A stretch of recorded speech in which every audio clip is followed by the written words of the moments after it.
નંદેસરી જીઆઈડીસીની એક કંપનીમાં પાર્ટ્સને ખસેડવાની કામગીરી દરમિયાન એક કામદારનું મૃત્યુ નીપજ્યું હતું। ઔદ્યોગિક ક્ષેત્રોમાં સુરક્ષાના નિયમોની અવહેલના દુર્ઘટનાઓ સર્જતી હોય છે અને ક્યારેક આવી દુર્ઘટનાઓમાં મૃત્યુ પણ થતા હોય છે।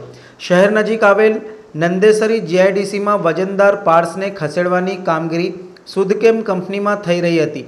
આટલા મોટા વજનદાર પાર્ટને ક્રેનના મારફતે સ્થળાંતરિત કરાતો હતો।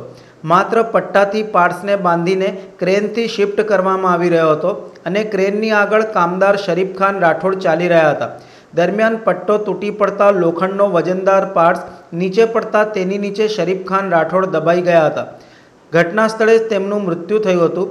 શરીફ ખાન રાઠોડ સુતકેમ કંપનીમાં કોન્ટ્રાક્ટ હેઠળ ફરજ બજાવતા હોવાની પ્રાથમિક માહિતી મળી છે। સમગ્ર મામલે નંદેસરી પોલીસે અકસ્માતે મોતનો ગુનો નોંધી કાયદેસરની કાર્યવાહી હાથ ધરી છે।